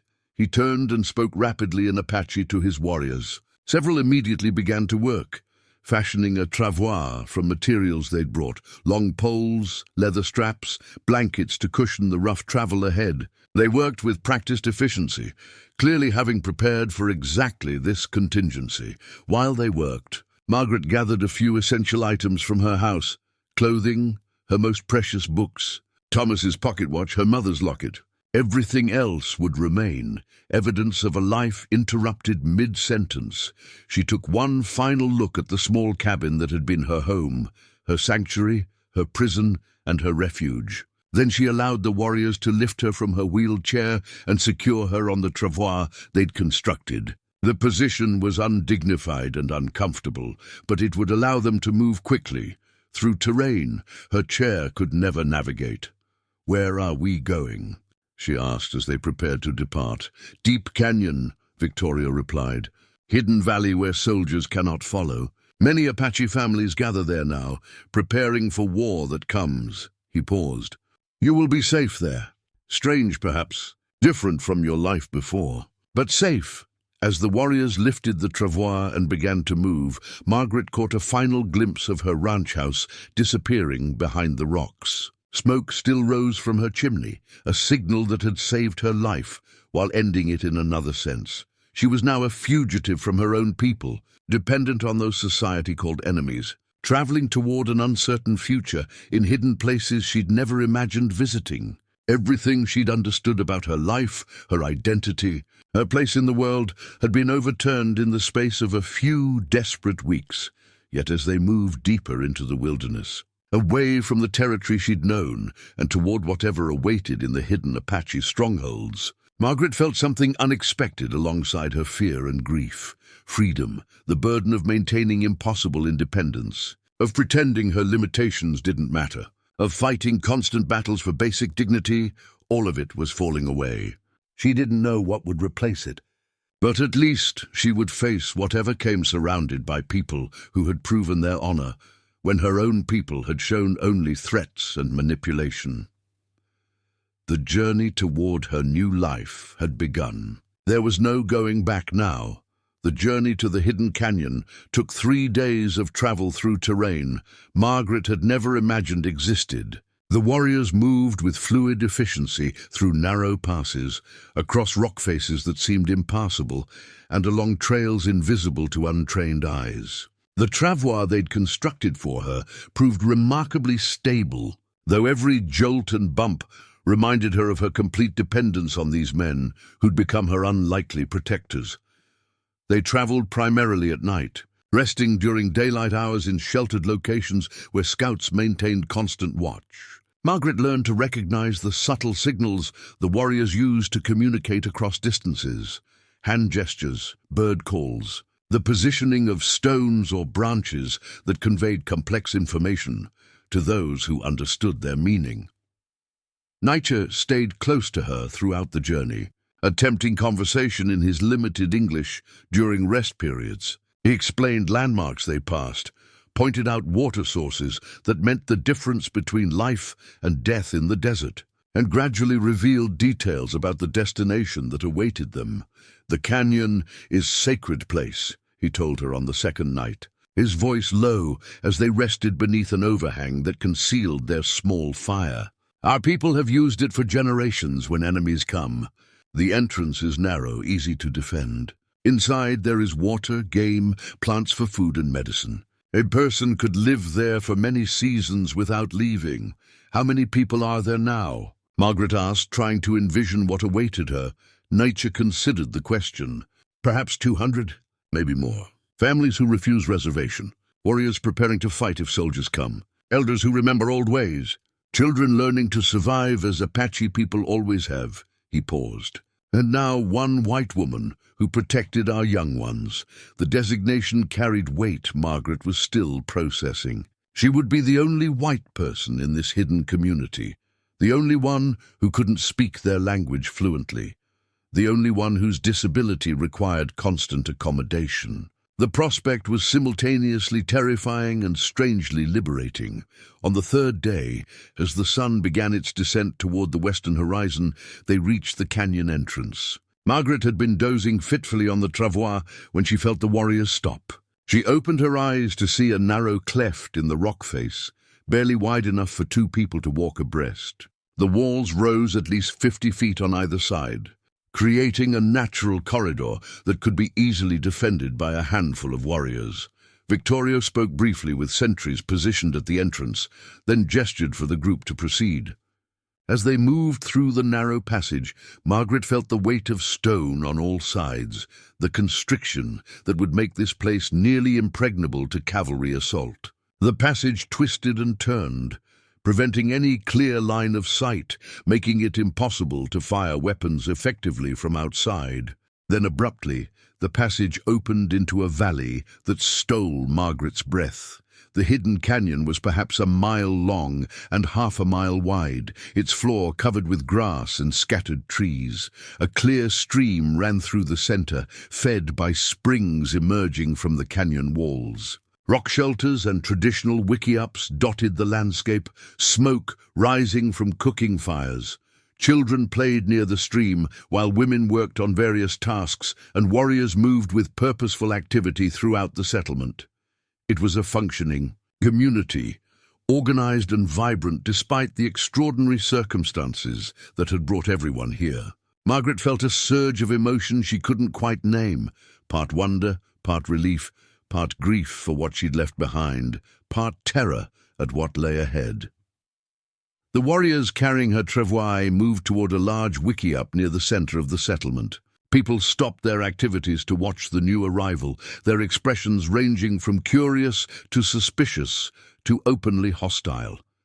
Margaret heard whispered conversations in Apache, saw pointing and head shaking, felt the weight of judgment from people who had every historical reason to distrust anyone who looked like her. Victorio led them to the central wickiup and called out. An older woman emerged, her silver hair in traditional braids, her face lined with decades of experience. She spoke to Victorio in rapid Apache, her tone clearly questioning occasionally, gesturing toward Margaret with expressions that conveyed skepticism. The conversation continued for several minutes, Victorio's responses patient but firm. Finally, the older woman approached Margaret directly, studying her with eyes that missed nothing. She spoke in heavily accented English. "I am Lozan, sister to Victorio. I lead the women here." She gestured to Margaret's legs. "You cannot walk." "No," Margaret confirmed. "Not for 2 years now. An accident damaged my spine." Lozan nodded slowly, processing this information. "You are burdened then. Cannot gather food, cannot prepare hides, cannot do women's work easily." It was a statement of fact, rather than accusation.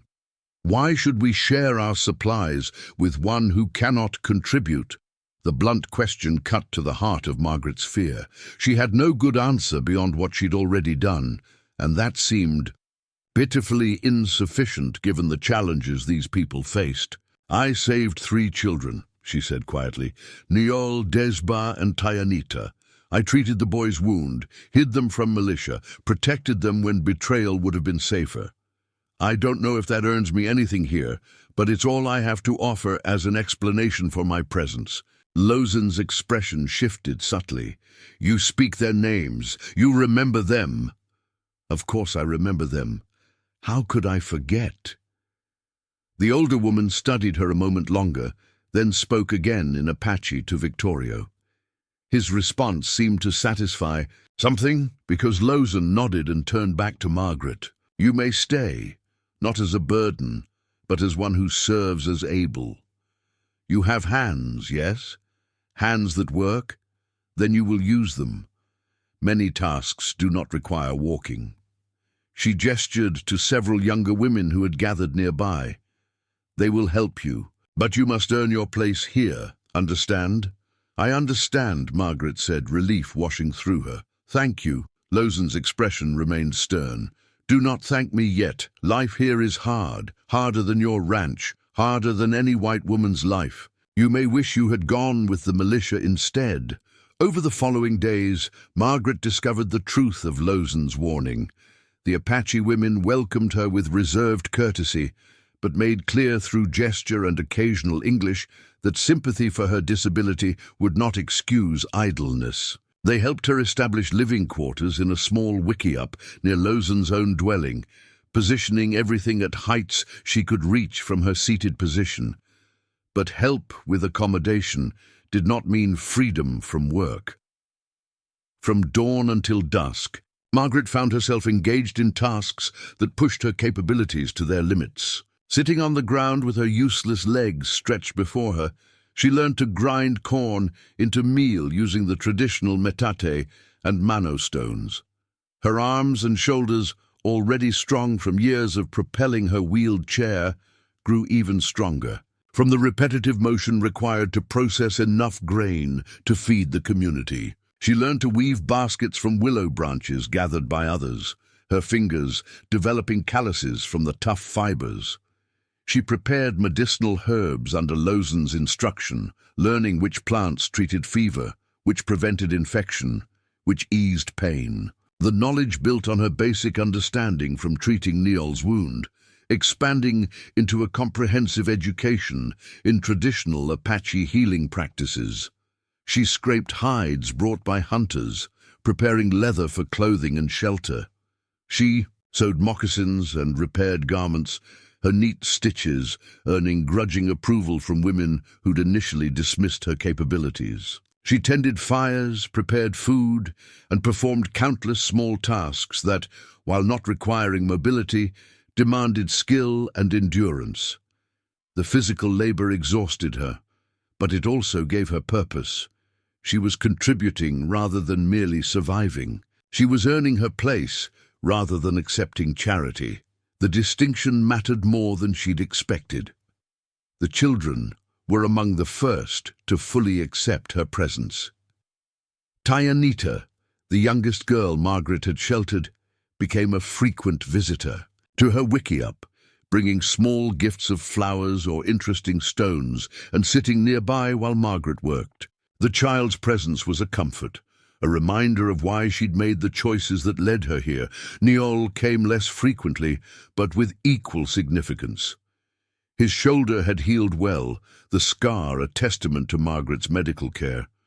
He would sometimes show her how much his arm had recovered, demonstrating his ability to draw a bow or throw a spear, his pride in his restored function evident. Margaret understood that these demonstrations were his way of expressing gratitude when language barriers prevented verbal thanks.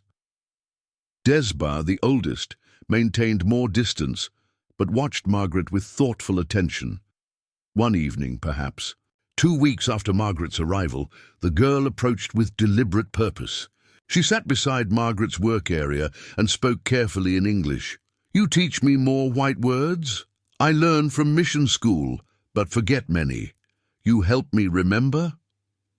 Margaret looked up from the basket she was weaving, surprised by the request. "Of course, I'd be happy to help you practice English." What began as simple language practice evolved into regular evening sessions, where Desba would bring other children curious about the white woman's language and customs. Margaret found herself teaching not just English vocabulary, but explaining aspects of white culture that the children found baffling. Why white people built permanent houses instead of following seasonal resources. Why they marked land boundaries so rigidly. Why they valued written documents over spoken agreements. These teaching sessions caught the attention of Victorio and other leaders. One evening, the old warrior joined the group, settling nearby to listen. When the children dispersed, he remained. "You teach them your language, your ways," he observed. "This is good. Apache people need to understand white thinking if we are to survive in changing world." "I'm just answering their questions," Margaret said, uncertain of his meaning. Questions lead to understanding. Understanding leads to strategy. Victorio's weathered face was thoughtful. "White people take our land because they do not see us as people, only as obstacles. But if they understood our ways, if we understood theirs, perhaps different paths could be found."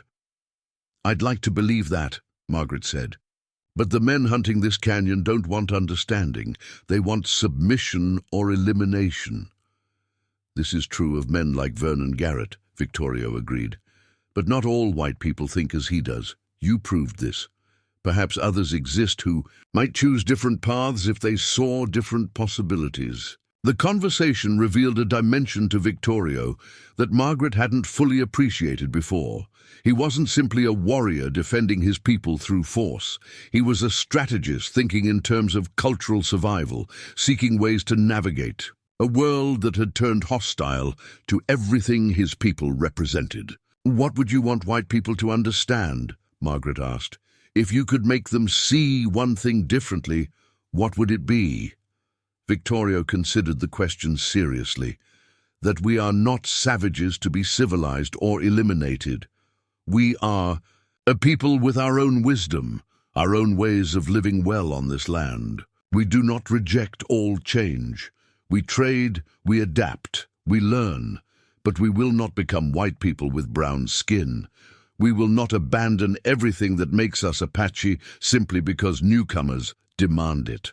The simple statement carried profound implications. Margaret thought of the newspaper articles that portrayed Apache resistance as mere savagery, of the official policies that offered only submission or death, of the fundamental inability of her society. As autumn deepened toward winter, Margaret continued to integrate into the canyon community. She learned more Apache words, enough to follow basic conversations and participate in daily life without constant translation. She developed relationships with various women beyond Lausanne, finding particular kinship with a young mother named Ishtar, who had 2 small children, and appreciated Margaret's willingness to watch them while she completed heavier tasks.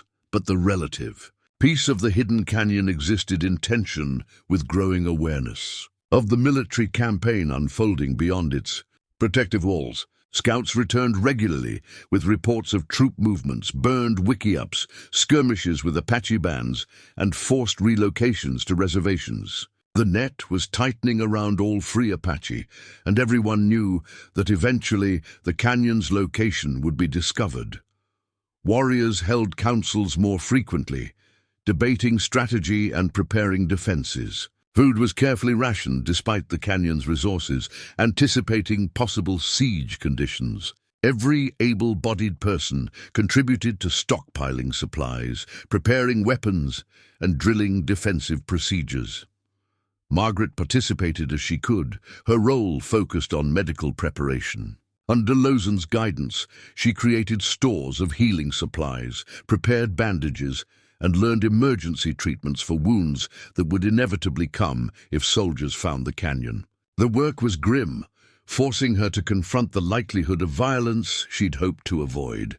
One afternoon, while preparing medicinal herbs with Lausanne and several other women, Margaret heard a commotion near the canyon entrance. Warriors were gathering rapidly, weapons ready. Victorio strode past, his expression grave. Nietzsche ran to his uncle, receiving rapid instructions before sprinting in another direction. "What's happening?" Margaret asked Lausanne, her pulse quickening. The older woman's face was tight with tension. "Scouts report large force approaching. Many soldiers, many Indian scouts. They moved toward the canyon from 3 directions." She stood, beginning to gather her medicine supplies. "They have found us. War comes to this place." Around them, the peaceful community transformed into a defensive force with practiced efficiency. Women moved children toward the deepest caves. Warriors took positions along the canyon rim and near the narrow entrance. Elders gathered essential supplies for potential evacuation. The organized response spoke of preparation and planning, of people who had faced such threats before. Margaret sat amid the purposeful chaos, understanding that the choices she'd made months ago when she opened her door to 3 frightened children had led inexorably to this moment. The military force approaching wasn't just seeking Apache to subdue. They were seeking the traitor who'd helped them. The white woman whose actions had challenged the narrative of inevitable conflict between civilized settlers and savage natives. Lausanne returned to Margaret's side, her arms full of medical supplies. "Come, we move you to Medicine Cave." When fighting begins, wounded will need tending. This is your battle station. As Margaret allowed herself to be moved to a protected alcove deep in the canyon, where other women were already arranging supplies for treating casualties, she reflected on the strange journey that had brought her here. From isolated ranchwoman to reluctant fugitive to accepted community member to combat medic in a war she'd never wanted. But wanting it or not, the war had arrived. The thunderous sound of distant gunfire echoed off the canyon walls, confirming that the first skirmishes had begun. The final test of whether compassion shown to desperate children could survive the brutal realities of territorial conflict was upon them. Margaret positioned herself among the medicine supplies, her hands already reaching for bandages and herbs, preparing to treat wounds from a battle she could hear but not see. Whatever came next, she would face it here, among the people she'd chosen when that choice seemed impossible. The distant gunfire grew closer, the sounds of conflict reverberating through the canyon like thunder. Margaret took a deep breath and steadied her hands. The real test had begun. The first wounded warrior arrived within an hour of the initial gunfire. Two companions carried him into the medicine cave, his leg torn by a bullet that had shattered bone. Blood soaked through his leggings, and his face was grey with shock and pain. Margaret's hands moved automatically, applying pressure to slow the bleeding, while calling for boiling water and clean cloth. Lawson worked beside her with calm efficiency, her decades of experience evident in every precise movement. Together they cleaned the wound, removed bone fragments and stitched torn flesh. The warrior endured in stoic silence, his jaw clenched against agony that must have been excruciating. When they finally had him stabilized and bandaged, Margaret's hands were crimson and trembling. "You did well," Lawson said quietly. "The wound is bad, but he will live if infection does not come." There was no time to rest. More wounded arrived as the afternoon progressed. A young warrior with a shoulder injury from rifle fire. An older man who'd fallen during defensive maneuvers, breaking ribs. A scout with a deep gash across his forearm from hand-to-hand combat.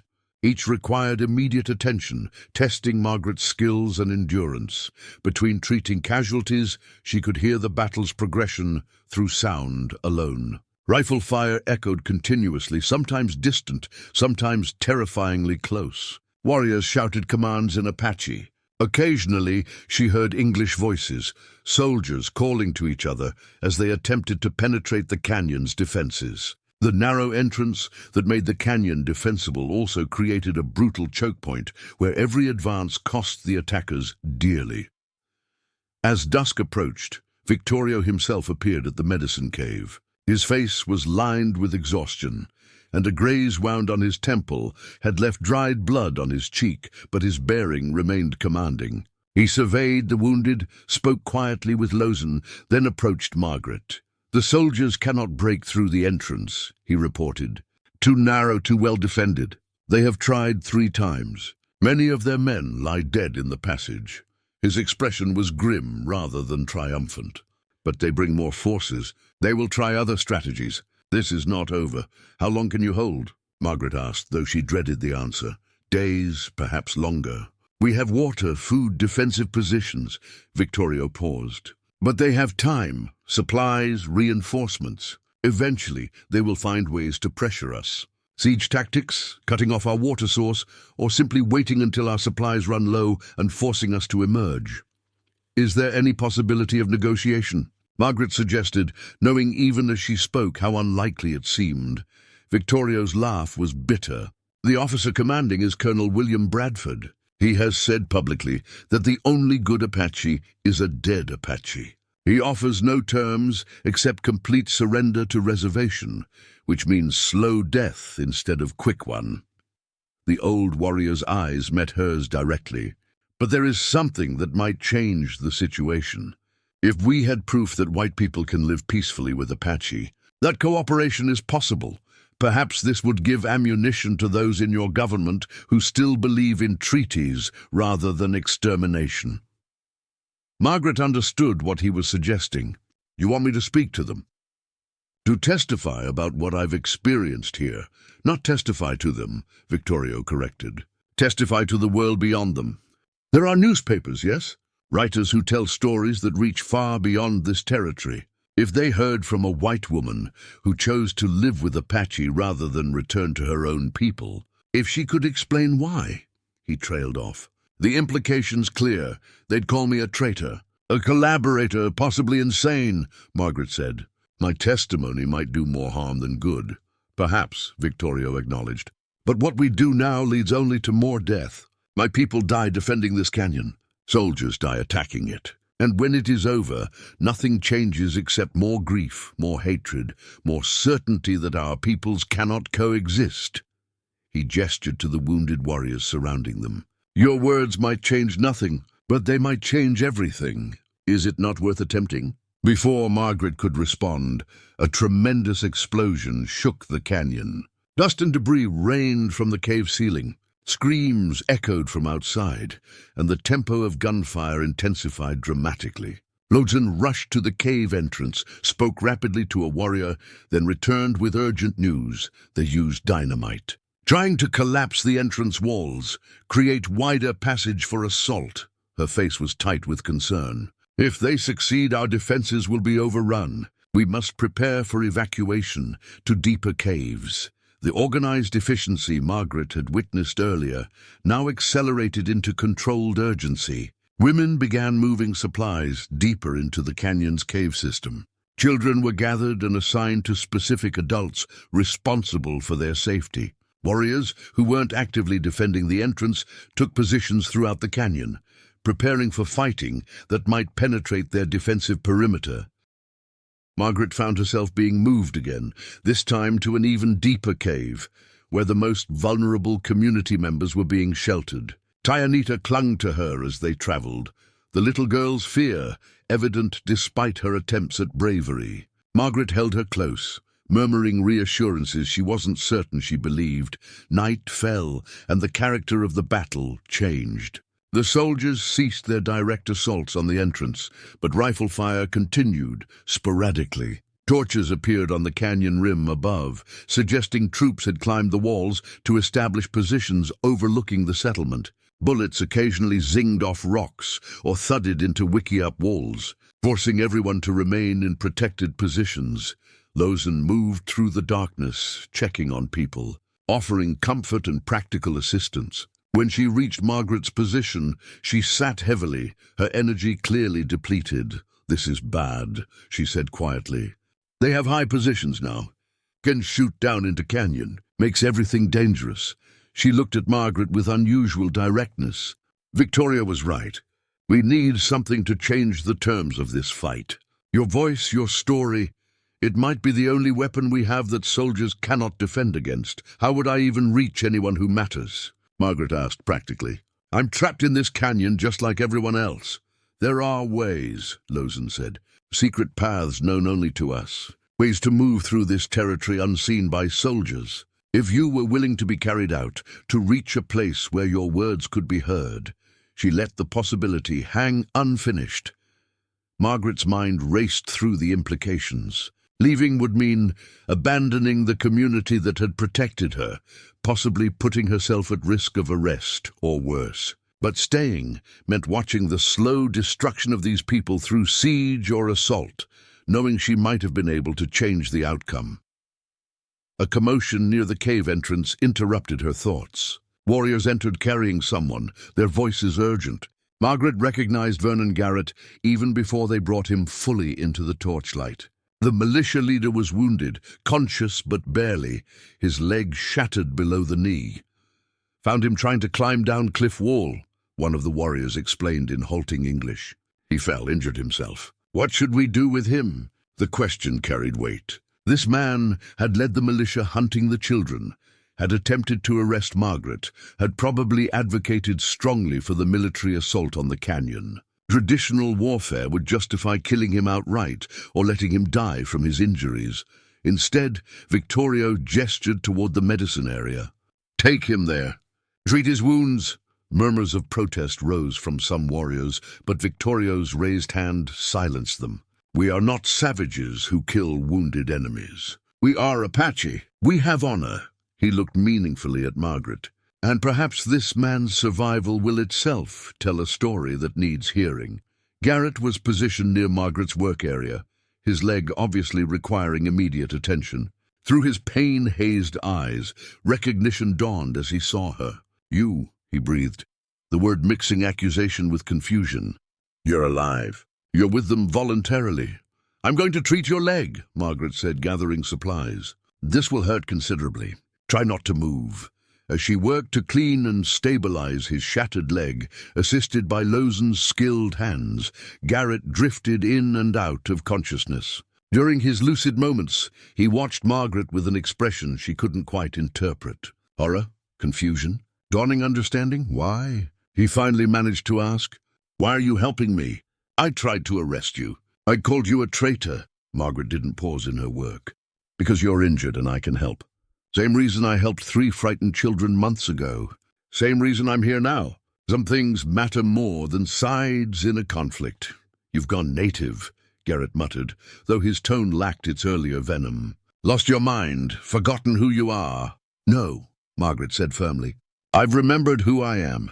A person who treats wounded people regardless of which army they fight for. A person who believes human decency transcends tribal affiliations." She tied off the bandage, securing his splintered leg. "Your leg will heal if infection doesn't set in. You'll limp for the rest of your life, but you'll walk." Garrett lay silent for a long moment, processing both his pain and the situation. "Finally, they should have killed me. By all rights, they should have killed me. By Apache rights, healing you honors them more than killing you would," Lozen said, speaking for the first time. "We are not the savages you believe us to be."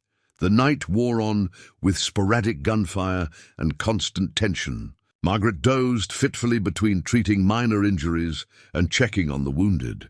Sometime near dawn, Victorio returned with news that the military forces had pulled back slightly, apparently regrouping and reassessing their strategy after failing to breach the canyon's defenses.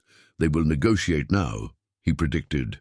"Not because they want peace, but because frontal assault has failed and siege will take too long with winter approaching. They will offer terms designed to look generous while stripping us of everything that matters." "Will you meet with them?" Margaret asked. "I will listen to what they offer," Victorio said. "But I will also send you out if you are willing. Let your voice reach beyond this canyon, beyond this territory. Tell what you have seen here. Tell truth that contradicts their lies." Margaret looked around the medicine cave, at the wounded warriors who'd been treated with every skill she possessed. She thought of the children who'd found safety here, of the women who'd taught her their ways, despite having every reason to reject her, of the community that had made space for a paralyzed white woman when her own people had branded her a traitor. "I'll go," she said. "I'll tell the truth about what I've experienced. I can't promise it will change anything, but I'll try." Victorio nodded with satisfaction. "Nietzsche will guide you. There is a reporter in Silver City, man named James Mitchell, who has written about Apache perspectives before. He will listen to your story and perhaps help it reach those who need to hear it." The journey out of the canyon began that night, using the secret paths Lozen had mentioned.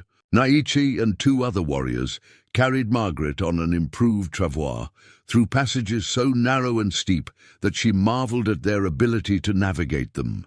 They moved in complete darkness, guided by memory and intimate knowledge of terrain that would have been impassable to anyone else. By dawn, they had traveled miles from the canyon, emerging in an area far from military concentrations. Nietzsche secured horses from a hidden cache, including a gentle mare with a modified saddle that could accommodate Margaret's needs, and they continued toward Silver City. The 3-day journey gave Margaret time to organize her thoughts, to decide how to frame her story in ways that might be heard rather than dismissed. She had witnessed something extraordinary, a community that had welcomed her despite her disability and her heritage, that had valued her contributions rather than her limitations, that had demonstrated honor and wisdom, contradicting every stereotype her society promoted. Whether anyone would believe her, Whether her testimony could actually influence policy or public opinion remained uncertain. But as they approached Silver City and the opportunity to finally speak truth to a wider audience, Margaret felt a sense of purpose that transcended her fear. She had made impossible choices and survived impossible circumstances. She had learned that human connection could bridge seemingly unbridgeable divides. She had discovered that disability did not define worth and that enemies could become family when circumstances demanded recognition of shared humanity. Now she would tell that story, not to justify herself or condemn others, but simply to bear witness to what she had experienced. To offer proof that different choices were possible, that compassion was not weakness, that coexistence might be achievable if enough people found the courage to look beyond inherited hatreds.